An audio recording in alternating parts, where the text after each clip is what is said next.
बिस्मिल्लाहिर्रहमानिर्रहीम अल्लाहुम्मा सल्ली अला आले मोहम्मद सल्लल्लाहु तआला अलैहि वसल्लम। अस्सलामु अलैकुम। Welcome to 365 degrees on 365। Field marshal Syed Asim Munir की ज़ेर सदारत 270वीं कोर कमांडर्स कॉन्फ्रेंस हुई। फील्ड मार्शल आसिम मुनीर ने शुरा से खिताब में पाकिस्तान के अवाम की गैर मुतज़लज़ल हिमायत को खिराज तहसीन पेश किया और कहा कि पाकिस्तान की अवाम हमारी ताकत का सरचश्मा है, जबकि हम बैरूनी जारियत, दहशतगर्दी और इंतहा पसंदी के खिलाफ जारी अपना मुश्तरका जद्दोजहद और अपना मुश्तरका ऑपरेशन हम जारी रखेंगे और अवाम के एतमाद और उम्मीदों पर पूरा उतरने के लिए हमेशा पुरआज़म रहेंगे। यकीनन बहुत ज़रूरी है इस वक्त सूरत हाल को समझना, क्योंकि budget is right around the corner. Bharat का दिफाई बजट हम डिस्कस करेंगे। पहले आपको बताएंगे कि it's more than 85-86 billion dollars, जबकि पाकिस्तान का defence budget is less than 10 billion dollars, 10 Arab dollar के करीब है, उससे भी कम है। देखा जाए तो दोनों ममालिक के दिफाई बजट में बहुत बड़ा फर्क है, मगर फिर भी कम दिफाई बजट होने के बावजूद पाकिस्तान ने हालिया जंग में भारत को नाको चने चबवा दिए थे। ये बात सिर्फ हम नहीं कह रहे, बल्कि पूरी दुनिया, आलमी मीडिया, बड़े नामवर जरीदे भी इस बात की तस्दीक कर चुके हैं।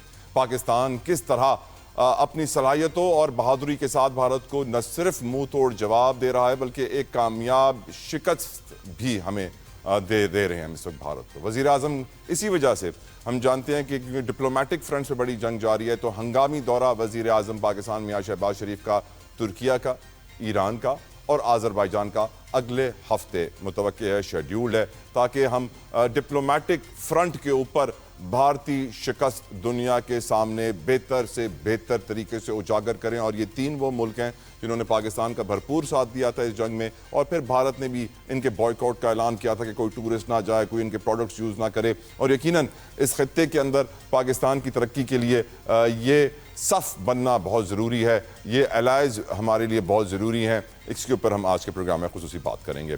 बात करें कुछ ऐवान की, तो आज सेनेट के इजलास में आप जानते हैं फैसल वाडा साहब की धुआंधार तकरीर, दिफाई बजट में 2 से 3 गुना मजीद इजाफे की उनकी दरख्वास्त हुकूमत से। दौरान तकरीर उनका कहना था कि हमें पेट काट कर भी दिफाई बजट को बढ़ाना पड़े तो हम बढ़ाएंगे। तरक्याती मंसूबों के बजाय दिफा पर तवज्जो मरकूज करना होगी।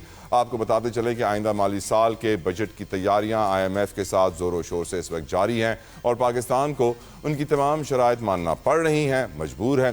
हाल ही में IMF की जानिब से 11 नई शर्तें भी रखी गई थी और आज ही हमारे वज़ीर आज़म की IMF के वफ्द के साथ भी मुलाकात हुई है और यकीनन वो यही गारंटीज़ दे रहे होते हैं कि क्या हमारे टारगेट्स अचीव होंगे या नहीं होंगे। शहबाज शरीफ ने हुकूमत की IMF प्रोग्राम पर अमल दरामद के हवाले से मुआशी इस्लाहात और मुस्बत नताइज पर इत्मीनान का इजहार किया और कहा कि पाकिस्तान मुआशी इस्तेहकाम के बाद तरक्की की जानिब गामजन है। याद रहे वज़ीर आज़म ने कहा था कि यह IMF का आखिरी प्रोग्राम होगा, लेकिन IMF ने उनकी बात की तरदीद कर दी और कह दिया कि बहुत मुश्किल है कि यह आखिरी प्रोग्राम हो। यकीनन इसके ऊपर भी आज के प्रोग्राम में हम गुफ्तगू करेंगे। बात करें KP के चीफ मिनिस्टर अली अमीन गंडापुर की, तो उन्होंने हुकूमत को खबरदार कर दिया है कि अगर इमरान खान से मुलाकात नहीं करवाई गई, मिलने ना दिया गया, तो IMF के साथ वो मीटिंग्स में नहीं बैठेंगे। बजट के लिए 4 से 6 लोगों को बानी से मिलवाया जाए। मजीद बोले हमारी हुकूमत ने सूबे का बजट 250 अरब रुपए सरप्लस कर दिया है। जब हमारी हुकूमत आई तो तनख्वाह के पैसे भी नहीं थे, जबकि दीगर खबरें भी गर्दिश कर रही हैं कि इमरान खान ने एस्टैब्लिशमेंट से मुज़ाकरात के लिए ग्रीन सिग्नल दे दिया है। ये खबरें काफ़ी दिन से गर्दिश कर रही हैं और वो सिर्फ इदारे के साथ ही बात करना चाहते हैं, किसी और से नहीं। मगर देखना यह कि इदारा भी उनसे बात करना चाहता है या नहीं, ये भी एक बहुत बड़ा सवाल है। ये तो आने वाला वक्त बताएगा, टाइम विल टेल। आज की एक और बड़ी डेवलपमेंट आपको बताएं कि अदालतों से बड़ी खबर है। काजी फायज ईसा की दौर की यादें ताज़ा होने वाली हैं, क्योंकि मखसूस नशिस्तों का केस वो पहला केस होगा मौजूदा हमारे सिस्टम का 26वीं आईनी तरमीम के बाद जो बराह रास्त लाइव नशर होने जा रहा है। हम जानते हैं कि एक तरफ इस्लामाबाद हाई कोर्ट से PTI को बड़ा रिलीफ मिला है, तो दूसरी जानिब सुप्रीम कोर्ट में मखसूस नशिस्तों के केस में उनको एक बड़ा झटका भी मिला है। 26 नवंबर एहतजाज और जलाओ घिराव केस में 86 कारकुनान PTI के उनको जमानतें कायम मकाम chief justice Islamabad high court Sarfaraz Dogar की जानिब से दी गई हैं। तो वहीं सुप्रीम कोर्ट ने सुन्नी एहतियात काउंसिल की जानिब से मखसूस नशिस्तों से मुतालिक नजरसानी दरख्वास्त पर एतराज़ात मुस्तरद करते हुए SIC की जानिब से दरख्वास्त की गई थी कि 2 जजेस के इख्तलाफी नोट के बाद 11 रुकनी बेंच समाअत न सुने। बेंच के ऊपर उनके एतराज़ात थे फैसल सिद्दीकी के, जो उन्होंने मुस्तरद कर दिए हैं। लेकिन सबसे बड़ी डेवलपमेंट यही है कि अब ये केस लाइव देखा जाएगा, सुना जाएगा, क्योंकि मैं समझता हूँ ये बहुत ज़रूरी है कि हमारी कौम को एहसास हो, मालूम पड़े, वो भी देखें कि बराह रास्त सुप्रीम कोर्ट में केस कैसे चलते हैं, जजेस का रवैया कैसा होता है, वकला की तैयारी कैसे होती है, दलाइल कैसे दिए जाते हैं। लेकिन यकीनन जब पिछली बार भी हमने लाइव ब्रॉडकास्ट देखी थी तो बहुत सारे पर्दे उठ गए थे लोगों की आंखों से। खैर, गुफ्तगू का आगाज़ करते हैं अपने मेहमानों के साथ। मेरे साथ बड़े मोअज़्ज़ज़ मेहमान, मैं शुक्रिया अदा करता हूँ नदीम अफजल चंद साहब का, जो कि इस वक्त सेंट्रल इंफॉर्मेशन सेक्रेटरी हैं पाकिस्तान पीपल्स पार्टी के। उन्होंने अपना वक्त हमारे लिए निकाला। थैंक यू चंद साहब, अस्सलाम वालेकुम, बहुत शुक्रिया। मेरे साथ मौजूद हैं राजा कमरुल इस्लाम साहब फ्राम PMLN, बहुत बहुत शुक्रिया इंजीनियर राजा कमरुल इस्लाम साहब आपके वक्त के लिए। शौकत बसरा साहब मेरे साथ मौजूद हैं फ्राम पाकिस्तान तहरीक इंसाफ। बसरा साहब, आपके वक्त के लिए भी बेहद मशकूर हूँ और शुक्रगुजार हूँ। चंद साहब, सबसे पहले आपसे गुफ्तगू का आगाज़ करेंगे। यकीनन हम जानते हैं कि भारत का दिफाई बजट हमसे कितना ज़्यादा है, उनके पास कितना साजो सामान है, और हम ये इस बात के भी मोतरफ़ हैं कि पाक फ़ौज का किरदार भारत को मुंह तोड़ जवाब देने में कितना बेहतरीन और आला रहा है। और यही वजह है कि हमने अपने आर्मी चीफ को, हमारी काबीना ने, पूरी कौम ने फील्ड मार्शल के रैंक पे तरक्की दी है और बड़े फ़ख्र के साथ दी है। आज सवाल ये किया जा रहा है, फैसल वाडा साहब कह रहे हैं कि हमें अपना डेवलपमेंट बजट कुर्बान कर देना चाहिए और ये सारा बजट डिफेंस पे लगना चाहिए, डिफेंस का बजट कई गुना बढ़ना चाहिए। और हम ये भी जानते हैं चंद साहब कि हमारा बजट जो है ये हमारी ख्वाहिशों पे कम, IMF की ख्वाहिशों पे ज़्यादा बनता है। आपकी इस बारे में क्या राय है चंद साहब? देखिए जी, जहाँ तक हमारी अफवाज के इस वक्त जो इंडिया को उन्होंने जवाब दिया है, जो उससे जंग लड़ने का तल्लक है, उसमें तो पूरी कौम उनको अप्रिशिएट कर रही है और पाकिस्तान पीपल्स पार्टी भी हर लिहाज से मैं समझता हूँ अपनी अफवाज के साथ खड़ी है। लेकिन जहाँ तक तल्लक है, और मेरे ख्याल में ये ऐसा मौका है कि जिसमें बड़ी मुद्दत बाद हमारी कौम इकट्ठी, और जहाँ तक तल्लक है बजट का, तो ये पार्लियामान का काम, ये मेरी या वाडा साहब की या किसी और की ख्वाहिश पे नहीं हो सकता। इस पे फैसला पार्लियामान करेगी और पार्लियामान के अंदर डिबेट होनी चाहिए। जो पार्लियामेंट फैसला करे वो मेरे ख्याल में सबको कबूल होगा। पार्लियामान कितना बजट देगी और जो अफवाज की डिमांड है, वो डिमांड यकीनन इस वक्त हम हालत जंग में है, वो पूरी करनी पड़ेगी। लेकिन देखना यह है कि डेवलपमेंट का बजट भी एक अवाम के लिए भी, अवाम को भी आपने उनके दिल भी जीतने हैं, अवाम के लिए भी कुछ करना है। ये मुल्क एक वेलफेयर स्टेट की तरफ हमने इसको लेके जाना है, तो उसमें डेवलपमेंट बजट भी जरूरी है। और हमें जो शा खर्चियाँ हैं हमारी यहाँ, उस पर कंट्रोल करना पड़ेगा। लेकिन डेवलपमेंट को आप एक हद तक कंट्रोल कर सकते हैं, एक हद से नीचे तो आप खत्म भी नहीं कर सकते।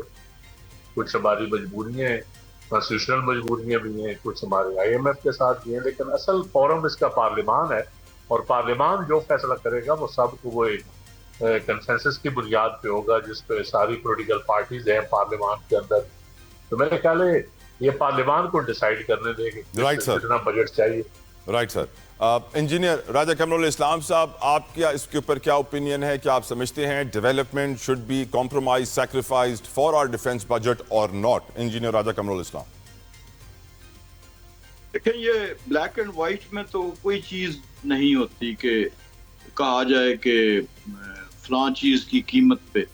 बजट हमेशा मजमुआ होता है सारी चीजों का, और जो आज दफाई इक्विपमेंट है पाकिस्तान के पास और जिसकी वजह से पाकिस्तान ने दुश्मन को धूल चिटाई, ये भी तो आखिर उसी बजट की वजह से है कि जो बजट इस कौम ने अपना पेट काट कर इससे पहले भी दिया और आइंदा भी कौम इससे पीछे नहीं हटेगी, बिलखसूस इस तल्ख तजर्बे के बाद।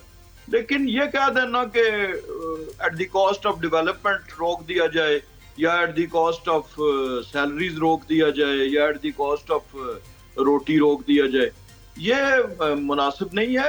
ये फैसला जाहिर है हुकूमत ने, तमाम दफाई इदारे अपनी ज़रूरियात बताएंगे और उन ज़रूरियात की रोशनी में टॉप प्रायोरिटी वही ज़रूरियात होंगी, और उसके बाद बाकी चीज़ें तो उसी तनासुब से होनी है। डेवलपमेंट भी होनी है, डेवलपमेंट ना हो तो लोगों को हमने तालीम में डेवलपमेंट करनी है, हमने सेहत में डेवलपमेंट करनी है, सेहत के मामलात नहीं अच्छे, तालीम के नहीं अच्छे, दीगर चीज़ों के। लिहाजा ये एक तवाज़ुन के साथ, जिस तरह माजी में होता रहा है, पाकिस्तान ने कभी भी दफाई अखराजात के हवाले से पीठ नहीं दिखाई। को भारत के अखराजात हमारी निस्बत बहुत ज्यादा है, यानी जितना हमारा साइज का फर्क है उससे भी कई गुना उस तनासुब से भी ज्यादा है। तो लेकिन इसके बावजूद पाकिस्तान ने अपना शेयर दिया। तो अब तो पाकिस्तान ने जब अपनी सुपरमेसी साबित की है तो कभी भी पार्लियामान भी पीछे नहीं हटेगा, सर। ना हुकूमत पीछे हटेगी, ना अवाम पीछे हटेगी। पॉइंट टेकन राजा साहब। मैं पूछना चाहूंगा ये सवाल बसरा साहब से। बसरा साहब, आपकी इसके ऊपर क्या ओपिनियन है? ये तो साहब, जहाँ तक कौमी मामलात का मसला है, नेशनल इश्यूज हैं, हमारा नेशनल इंटरेस्ट है, उस पर तो कोई दो राय नहीं है।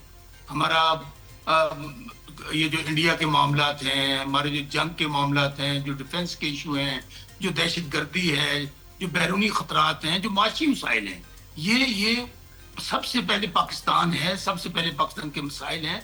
उसके ऊपर तो जो कुछ ये हमारे साथ कर रहे हैं गुज़श्ता 3 साल से, तमाम तरह इख्तलाफात होने के बावजूद आपने देखा कि जब ये दहशतगर्द मोदी जो है उसने हमला आवर हुआ पाकिस्तान पर, तो सबसे पहले नारा लगाने वाली तहरीक इंसाफ और वो इमरान खान जो 600 दिन से जेल में बंद हैं, उन्होंने नारा लगाया कि हम हर दामे दरमे सुखने पूरी कौम अपने जवानों और शाहीनों के साथ खड़ी है और हम इंशाल्लाह इनको मुंह तोड़ जवाब देंगे। और फिर आपने देखा अल्हम्दुलिल्लाह कि वो हुकूमत जो कि फॉर्म 47 की है, आज तक उनके मुंह से ये नहीं निकला कि मोदी का जो यार है गद्दार है। मोदी को आज तक ये दहशतगर्द नहीं कह सके। आज भी वो फॉर्म 47 की जो चीफ मिनिस्टर है मरियम सफदर 36 सीटों वाली, आज कहीं सरगोदा में खिताब कर रही थी, वो तहरीक इंसाफ पे बैशिंग कर रही थी। आज भी उन्होंने मोदी के खिलाफ कोई बात नहीं कही।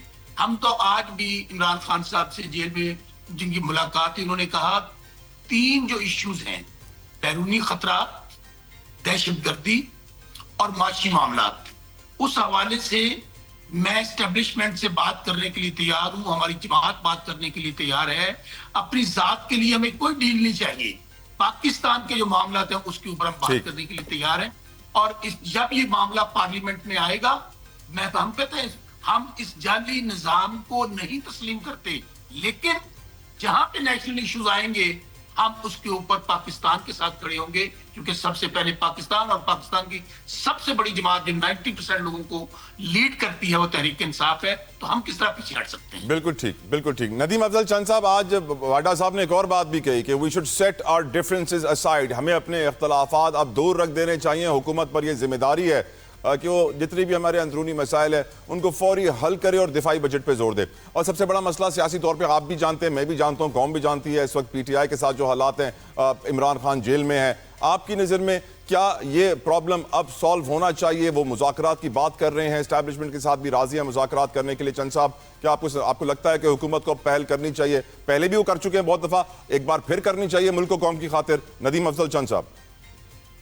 देखिए जी, पाकिस्तान पीपल्स पार्टी तो पहले भी डायलॉग पे बिलीव रखती है और बातचीत पे, और सियासत में बातचीत जो है उसके बगैर गुजारा ही नहीं। सियासत में हठगर्दी से कभी काम नहीं चलता, एंगेज करना पड़ता है आपको, पॉलिटिकल पार्टीज को, अवाम को, मेरे ख्याल में सिस्टम में तमाम स्टेक होल्डर्स को, तब जाके आप एक अच्छी हुकूमत दे सकते हैं, गुड गवर्नेंस दे सकते हैं और डिलीवर कर सकते हैं। तो जहां तक तल्लक है PTI का, तो मेरे ख्याल में PTI को भी मेच्योरिटी का मुजाहरा करना चाहिए। और इस मुल्क में जो PTI कहती है हमारे साथ हो रहा है, देखिए वर्करों के साथ तो इससे पहले भी होता रहा है, लीडरों के साथ होता रहा है, और पीपल पार्टी इसकी सबसे बड़ी विक्टिम है। बसरा साहब जानते हैं, मेरे से बेहतर जानते हैं। तो मेरे ख्याल में लेकिन सिस्टम और मुल्क पहले नंबर पे होता है। आपने इस मुल्क को चलाना है, सिस्टम को चलाना है, तो हमें अपने इख्तलाफात बुलाने चाहिए। इसमें बिल्कुल वाडा साहब हो या कोई और हो, की बात बिल्कुल वजन है। और मैं समझता हूँ कि हमारी आवाम बड़े मुश्किल हालात में, हमारा मुल्क क्राइसिस में, हम इंटरनेशनली भी एक हालत जंग में, हमारी फॉरेन पॉलिसी को हमारे इत्तेहाद की जरूरत है, हमारी इकोनॉमिक पॉलिसी को हमारे इत्तेहाद की जरूरत है, हमारे गवर्नेंस सिस्टम को हमारे सूबों में आपस में इत्तेहाद की जरूरत है। तो तब जाके आप अच्छा डिलीवर कर सकते हैं। तो बातचीत हुकूमत को पहल करनी चाहिए, प्राइम मिनिस्टर साहब को पहल करनी चाहिए, और मैं समझता हूँ कि ये बेहतरीन मौका है। और इसमें भी अगर हमारे तमाम स्टेक होल्डर ऑन बोर्ड होंगे तो और ज्यादा बेहतर होगा। तो मेरे ख्याल में इस वक्त पार्लियामान को इस्तेमाल करके बिल्कुल डायलॉग करनी चाहिए, तमाम पॉलिटिकल फोर्सेस से डायलॉग करनी चाहिए। बिल्कुल ठीक है। राजा कमरुल इस्लाम साहब, अब हुकूमत को चाहिए कि वो पहल करे। फैसल वाडा साहब ने भी ये कह दिया है, चंद साहब भी ये कह रहे हैं, और भी बहुत सारी पार्टीज और सियासतदान ये कह रहे हैं। आपकी पार्टी क्या सोच रही है राजा साहब? ये हुकूमत तो दरवाजे खोल के बैठी हुई है। आप असम्बली के अंदर हुकूमती अरकान की तकारीर सुने, वज़ीर आज़म पाकिस्तान की जो तकरीरें असम्बली के अंदर हुई ये इस जंग के इसके दौरान, वो देखें और माहौल देखें, और इवन अपोजिशन की भी काफ़ी हद तक इस एक मसले पे जिसका ताल्लुक पाकिस्तान की सलामती से है, पाकिस्तान में दहशतगर्दी से है। अब दूसरी तरफ से भी उसी जज्बे का इजहार होना चाहिए। बिलखसूस ये जो दहशतगर्दी वाला इस वक्त अफरीब है, जो उस जंग के अलावा बैरूनी के साथ जिस तरीके से भारत का हाथ जो है वो नजर आ रहा है। ये कल का वाकया आप देख लें, ये PS स्कूल के वाकये के बाद ये दोबारा एक उसी किस्म का बेईमाना वाकया हुआ है और उसमें रॉ के हाथ नुमाया है। तो ये खुलकर तमाम सियासी जमातों को भी इसमें हाथ डालना चाहिए। और ये जो दरमियाना सा रास्ता होता है कि खामोशी इख्तियार करके और किसी को जी हम सियासी मामले में तो यूं चाहते हैं, तो हर दहशतगर्द के हाथ में लाजमी बात है बम नहीं होता, ना हर एक के हाथ में बंदूक होती है। वो दहशतगर्दों की सपोर्ट करने के और भी तरीके हैं, वो इल्फाज से भी सपोर्ट किया जाता है, उसको सोशल मीडिया से भी किया जा सकता है, उसको बैरूनी जो फाइनेंशियल इमदाद है उससे भी किया जाता है।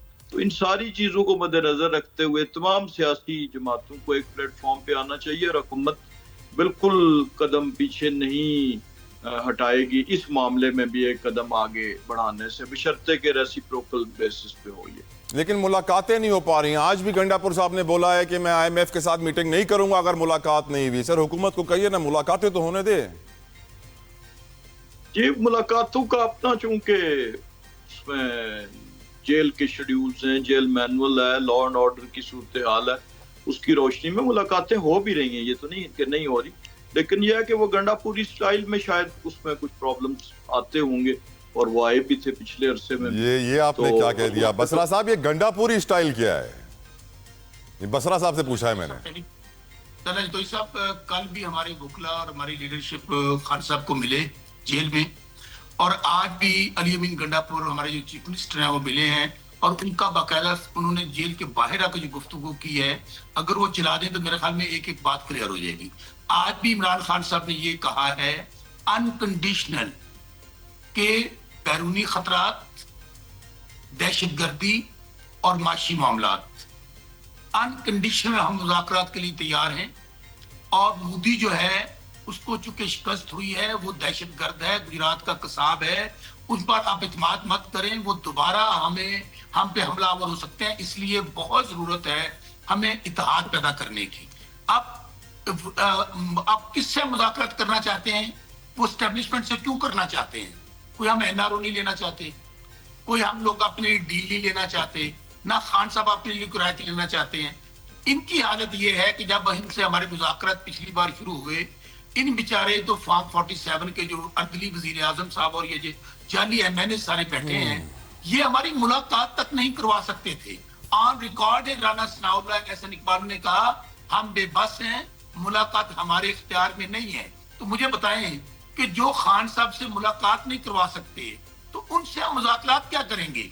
इसलिए हम मुज़ाकरात करेंगे उनसे जिन्होंने इनको हम पर मुसल्लत किया है। जहां हम उनसे भी मुज़ाकरात यही करना चाहते हैं कि पाकिस्तान का आइन मौजूद है, आइन के ताबे तमाम इदारे अपनी अपनी हदूद में वापस जाएं। फौज का काम हमारे इदारों, हमारे बॉर्डर की हिफाजत है और अल्हम्दुलिल्लाह ये उन्होंने करके दिखाई है। बेशक, बेशक। फौज अपना काम करे, अदलिया अपना काम करे, पार्लियामेंट अपना काम करे और पूरी कौम एक जगह इकट्ठी हो। सो हमारा मौक़िफ़ बिल्कुल क्लियर है। जहां तक गंडापुर की उन्होंने अभी जो रेफरेंस दिया है, मैं आपको कहूं, आपको याद होगा कि 26 नवंबर को हम लोग एक पुरअमन एहतजाज के लिए आए थे। इन लोगों ने सीधी गोलियां चलाई। सर, उनको आपके कारकुनान को आज जमानत भी मिली है, उसके ऊपर भी आपसे सवाल पूछूंगा, लेकिन मुझे इजाजत दीजिए, मुझे ब्रेक की तरफ भी जाने और ब्रेक पे जाने से पहले नदीम अफजल चंद साहब से एक आखिरी सवाल पूछना है, क्योंकि वो भी चले जाएंगे ब्रेक के बाद। चंद साहब, फील्ड मार्शल साहब का पहला दिन बलूचिस्तान के हालात और मीटिंग्स और ब्रीफिंग्स पे गुजरा, दूसरा दिन हमने देखा कि 270वीं कोर कमांडर्स कॉन्फ्रेंस फिर दोबारा अज़म किया गया कि हम दहशतगर्दी का कला कमा करेंगे। आपकी क्या एक्सपेक्टेशंस हैं हमारे नए फील्ड मार्शल से, नदीम अफजल चंद साहब? देखिए जी, हमारी एक्सपेक्टेशन तो यकीनन है कि जो एक अच्छे पाकिस्तानी और एक जमहूरी पाकिस्तानी होने के हिसाब से मैं समझता हूँ हमारी फौज को प्रोफेशनली इतना तकड़ा होना चाहिए कि हम इस खित्ते में बल्कि दुनिया में और मुस्लिम उम्मा में मेरे ख्याल है पाकिस्तान से मजबूत फौज किसी की नहीं है। तो मुस्लिम उम्मा भी की नज़र भी पाकिस्तान की अफवाज पे है। तो हम अपनी अफवाज को एक मजबूत फौज देखना चाहते हैं। और लेकिन हम ये भी सच्ची बात है, मैं एक जमहूरियत पसंद होने की हैसियत से मैं समझता हूँ कि हमें किसी सियासी जमात को इदारों के पीछे नहीं छुपना चाहिए। इदारों को अपना काम करना चाहिए, हमें पॉलिटिक्स अपनी करनी चाहिए। और कोई भी जमात जो कहती है कि मैं इस्तेमाल करती है, खा वो हुकूमत में या पोजीशन में है, जो खा मखा इदारों को इस्तेमाल करते हैं या उनको उनके साथ को मुज़ाकरात करना चाहता है, कोई उनको गालियां देना चाहता है, तो इस वक्त की मैं समझता हूँ हम सियासतदानों से मुज़ाकरात करने चाहिए और सियासतदानों के साथ ही मिल बैठ के इस मुल्क को चलाना चाहिए। बिल्कुल ठीक सर, बहुत बहुत शुक्रिया नदीम अफजल चंद साहब आपके वक्त के लिए। लेकिन मेरे बाकी दो मेहमान के बाकी हिस्सों में मौजूद रहेंगे। पैनल में वेलकम करना चाहूंगा अजहर जावेद साहब को, सीनियर जर्नलिस्ट एंड एनालिस्ट। बहुत शुक्रिया अजहर साहब आपके वक्त के लिए। गुफ्तगू को मैं कंटिन्यू करूंगा शौकत बसरा से। बसरा साहब, जिस इस्लामाबाद हाई कोर्ट के कायम मकाम चीफ जस्टिस पे तनकीद की जाती थी, जिसके ऊपर हम जानते थे बहुत सारी कैंपेन भी चलाई गई उनके ट्रांसफर होने के बाद, आज उनकी तरफ से बड़ा रिलीफ मिल गया है। पीटीआई के 86 वर्कर्स की जमानतें हुई हैं, वैसे 25,000 में होनी चाहिए थी, उन्होंने खुसूसी डिस्काउंट देकर 10,000 में करवा दिया। गुज़िश्ता दिनों हम अदालत में सुन रहे थे पीटीआई के वकील को यह कहते हुए कि क्योंकि इमरान खान को रिलीफ मिला है इसीलिए जजों को टारगेट किया जा रहा है। आज ये बात गलत साबित कर दी है सरफराज डोगर साहब ने। और काजी फायज ईसा साहब के दौर की भी यादें ताजा होने वाली हैं। मखसूस नशिस्तों का केस लाइव चलेगा। आप क्या समझते हैं, कितना अच्छा फैसला है ये? लाला जितोई साहब, आपके पाकिस्तान में पहले ही इंसाफ का निजाम नहीं है। पहले आपकी अदालतें जो हैं वो किसी को इंसाफ नहीं दे सकती। 26वीं तरमीम के बाद तो अमली तौर पर आपका अदालती निजाम खत्म हो चुका है। मैं बतौर एक वकील आपको और बतौर एक पाकिस्तानी, मेरी अपनी राय है, आईजी को, चीफ सेक्रेटरी को, एसएचओ को, पटवारियों को इख्तियारात दे दें और वो फैसले करें। पहले सारा कुछ वो कर रहे हैं। देखिए, गुजारिश ये है कि अब आप कह रहे हैं जमानतें मिल गई। कत्ल का मुलजिम होता है ना, कत्ल का जमानत उसका भी हक होता है। यहां पर सूरत हाल ये है कि 3-3 साल से लोग एहतजाज करने पर जेलों में बंद हैं, जमानतें नहीं मिल रही, केस तक की समाअत नहीं हो रही। ये जो आपने इस्लामाबाद की मिसाल दी, ये लोग आज 8 महीने या साल बाद इनकी जमानतें हुई। क्या एहसान की है? एहतजाज करना क्या पाकिस्तान में जुर्म है? और दूसरी बात मेरे भाई, गुजारिश ये है कि आप पाकिस्तान दुनिया में पहले देख लें कि आपका जो अदालतों का निजाम है वो नीचे से, हम माशाल्लाह फर्स्ट या सेकंड आ रहे हैं दुनिया, पूरी दुनिया में आखिरी नंबरों पर हमारा इंसाफ का निजाम है। इसलिए कोई उम्मीद नहीं है, कोई तवक्को नहीं। आप सीटों की बात कर रहे हैं और मेरे भाई ये तो सुप्रीम कोर्ट का फुल बेंच फैसला दे चुका है, जिसके बावजूद हमें सीटें नहीं मिल रही। आपका इलेक्शन कमीशन कह रहा है नहीं मानते हम अदालतों के ऑर्डर्स को। हमने जिन जजेस को फुल कोर्ट बनानी थी उन जजेस को इन्होंने उनमें से निकाल दिया। तो अगर हमें ये सीटें मिलती हैं तो आपका क्या ख्याल है कि ये हमें कोई हम पे एहसान होगा?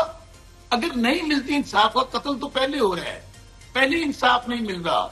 बल्कि आप हालत ये है कि वहां जाते हैं, वो कहते हैं जी हमें तो कोई नहीं पता कौन सा इदारा उठाकर ले गया किसी को, हम किसको बुलवाएं, किस तरह बुलवाएं। उसकी रीजन ये है कि ये जो जाली निजाम है, जो जाली असेंबलियां हैं, ये जो जाली सिस्टम है, इसको बचाने के लिए 26वीं तरमीम के अंदर तमाम का तमाम अदलिया का निजाम तबाह बर्बाद, एक फिक्रा निजाम तबाह बर्बाद करके रख दिया गया। मैं आपको अब भी कह रहा हूं, हजरत अली का कौल है, कुफर की हुकूमत चल सकती है, जुल्म और नाइंसाफी की हुकूमत नहीं चल सकती मेरे भाई। क्योंकि जिस मुल्क में इंसाफ नहीं मिलता, जहां रूल ऑफ लॉ नहीं होता, जहां अदालतें इंसाफ नहीं देती, फिर कहां जाए इंसान? बिल्कुल, किससे जाके इंसाफ मांगे? बिल्कुल ठीक सर। अजहर जावेद साहब, पाकिस्तानी होने के नाते मैं जब अपनी अदालतों को बराह रास्त टेलीविजन पे देखता हूँ तो यकीनन मुझे खुशी होती है कि शायद सिस्टम में बेहतरी आ रही है, ट्रांसपेरेंसी लाई जा रही है। काजी साहब के जाने के बाद हमने कोई बराह रास्त केस नहीं देखा पाकिस्तान में। अब हम रिजर्व सीट्स वाला केस आईनी बेंच को लाइव एक्शन में देखेंगे। मुझ जैसे बहुत सारे पाकिस्तानी इस खबर को बड़ा अच्छा समझ रहे हैं कि हमें मालूम पड़ जाता है कि हमारी अदालतें कैसे परफॉर्म कर रही हैं। और सरफराज डोगर साहब ने जो 86 वर्कर्स को पीटीआई का रिलीफ दिया है, इस खबर को आप कैसे देखते हैं और आपकी नज़र में क्या मखसूस नशिस्तें का फैसला अब हो जाना चाहिए? It's high time. Azhar Javed साहब। बहुत शुक्रिया जितोई साहब। वैसे मैं ना शौकत बसरा साहब की इस बात से बड़ा इत्तेफाक करता हूँ। उसके बाद भला क्या करना चाहिए जितोई साहब? साकिब निसार साहब को लाना चाहिए, साकिब निसार साहब को चीफ जस्टिस बना देना चाहिए, फिर उनके साथ वो 5 प्यारे जजेस जो हैं वो भी बिठा दिए जाए, फिर वो साकिब निसार साहब फैसले किया करेंगे। साकिब निसार साहब घर अपनी एक चुटकी से मुंतखब वजीर आजम को घर भिजवाने के लिए मॉनिटरिंग कमेटी बनाएंगे, फिर जस्टिस एजाजुल हसन को उसका सरबराह बनाएंगे, फिर अदालत में जाए बगैर उनको पनामा के नाम पर अकामा पे डिस्क्वालीफाई करेंगे। फिर क्या होगा? फिर जस्टिस साकिब निसार साहब डैम फंड इकट्ठा किया करेंगे, फिर वो एक मुंतखब वजीर आजम जो होंगे उनके साथ अपने अहले खाना को खड़ा करेंगे और उनके साथ अपनी तस्वीरें बनवाएंगे। फिर क्या होगा? फिर ये होगा कि तैयब बंदयाल साहब जैसे जो जजेस थे वो आएंगे, फिर इस तरह कहेंगे जी खान साहब को, खान साहब आप कहाँ खड़े एहतजाज कर रहे हैं, मेरे पास आए, मेरे पास दरख्वास्त दें, मैं आपको इंसाफ देता हूँ। हमें ऐसे जजेस की जरूरत है। अनफॉर्चुनेटली होता क्या है जितोई साहब हमारे मुल्क में कि जिस सियासी जमात को जोन सी जुडिशरी सूट कर रही होती है वो उसको कहती है ये होनी चाहिए, दूसरा नहीं होना चाहिए। जुडिशरी के जो अपने में आ रहा है तो बिल्कुल खामियां होती हैं, जजेस में क्यों नहीं होती, वो इंसाफ में भी चूक होती है। लेकिन एक स्वीपिंग स्टेटमेंट दे के और कह देना जी कि ये जजेस ही नाकाम है, जजेस ही फारिग हैं, अपने आप को भी देखना चाहिए। क्या ये सच नहीं है कि 9 मई को जो सानिया हुआ था, 9 मई के जो तोड़फोड़ हुई थी, क्या फरिश्ते आ गए थे? क्या कोई जिन्न आ गए थे या इंडिया से कोई फौजी आके उन्होंने लड़ा था? अल्लाह ने हमारे पाकिस्तान को एक ऐसी दवाम बख्शा है। पर सर हम टूट चुके हैं, माजी में तो टूट चुके हैं ना, माजी की बात कर रहे हैं सर। माजी से आंखें बंद करना बेवकूफी होती है अजहर साहब।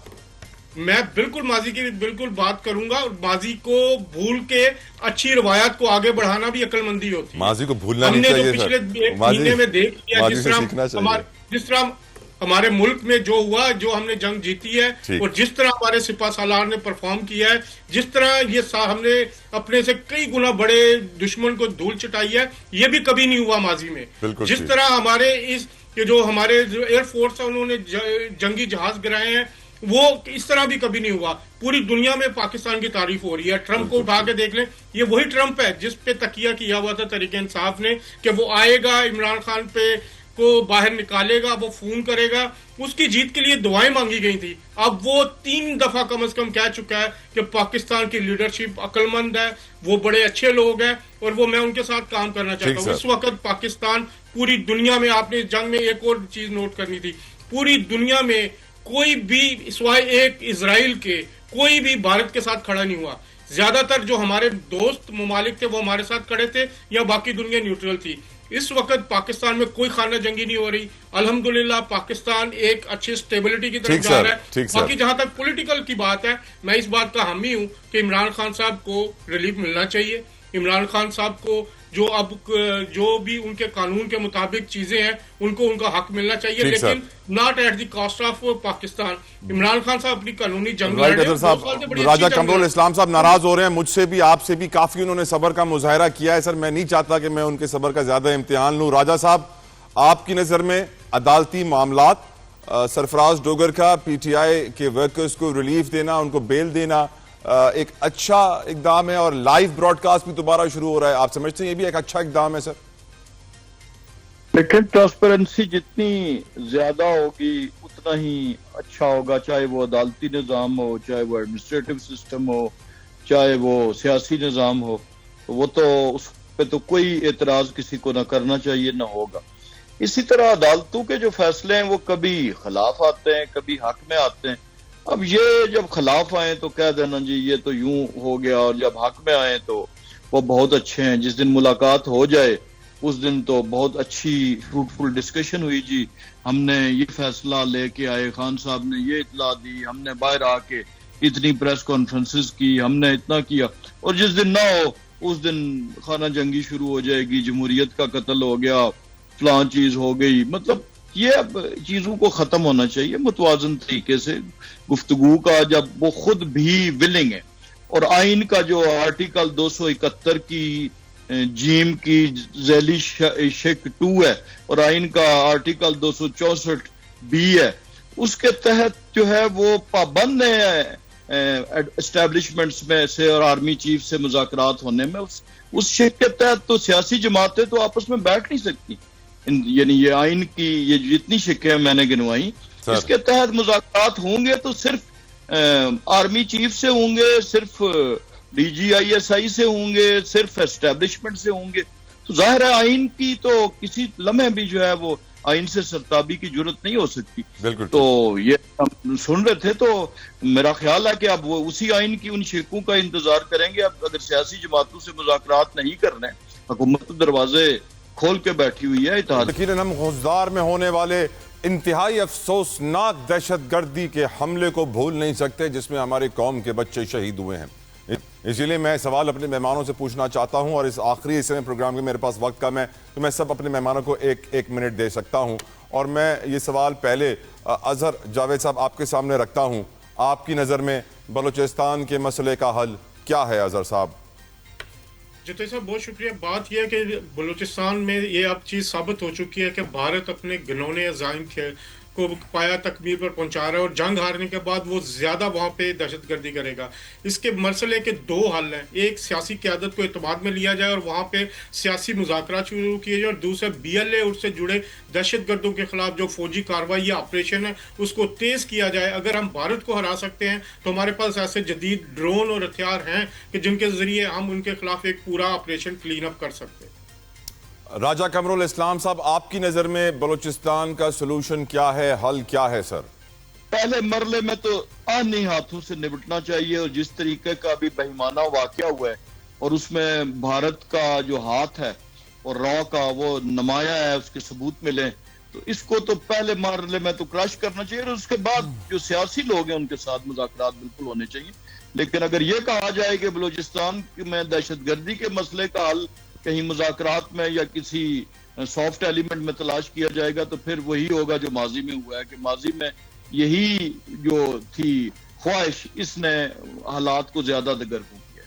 बिल्कुल ठीक। बसरा साहब, आपकी नज़र में बलूचिस्तान के मसले का हल क्या है? साहब, खुददार वाला वाकया इतना दर्दनाक और कर्बनाक वाकया है, मेरे पास तो अल्फाज नहीं कि हमारे मासूम से फूल जैसे बच्चे थे जो शहीद हुए हैं। देखें, बात यह है कि दहशतगर्द जो हैं उनके लिए तो बिल्कुल जीरो टॉलरेंस होनी चाहिए। लेकिन मेरी एक बात समझ से बाहर है कि 3 साल पहले मियां नवाज शरीफ और मरियम सफदर और ये शहबाज शरीफ मुस्लिम लीग नूर सारी कहती थी कि बलूचिस्तान के जो हालात खराब हैं, जो अमन अमान की सूरत खराब है, उसके जिम्मेदार सिर्फ और सिर्फ एस्टेब्लिशमेंट है। आज ये कह रहे हैं कि उसका जिम्मेदार भारत और मोदी है। मुझे बताएं कि अगर वो है तो अभी तक, आज भी मरियम सफदर सरगोदा में खिताब कर रही थी, उन्होंने 9 मई का तो जिक्र किया है, लेकिन अब नवाज शरीफ के यार मोदी और अपने अंकल मोदी के खिलाफ कोई बात नहीं कही है। भाई, अगर भारत ने ये किया है तो मुझे बताएं, हम ईंट का जवाब पत्थर से क्यों नहीं दे रहे उस दहशतगर्द मोदी को? अभी तक तो मुझे कोई बयान इनका नजर नहीं आ रहा। आपके पास कहते हैं कि ट्रेन का वाक्य भी उन्होंने करवाया, खुशदार का वाक्य भी उन्होंने करवाया। तो भाई क्यों चुप है ये शहबाज शरीफ, क्यों चुप है मरियम सफदर, क्यों चुप है ये फार्म सिंधानी की जाली हुकूमत? आप इलेक्शन चोरी कर सकते हैं, आप पार्लियामेंट को कब्जा कर सकते हैं, नवाज शरीफ जीतने के हारने के बावजूद MNA बन सकता है, शहबाज शरीफ हारने के बावजूद अगली बन सकता है। तो हम ये मोदी को जवाब क्यों नहीं दे सकते? मोदी की बारी हम हमारा मुंह को चुप कर जाता है। आज की बात आपको बता रहा हूं कि आज भी अगर मरियम सफदर बोली है तो 9 मई पे बोली है, जिसका हम कहते हैं कि जुडिशियल कमीशन बनाए। नहीं बोली तो अपने अंकल मोदी के खिलाफ नहीं बोली, नवाज शरीफ के यार मोदी के खिलाफ नहीं बोली। तो मुझे बताएं, हम किस तरह मान ले कि भारत मुलव्वस?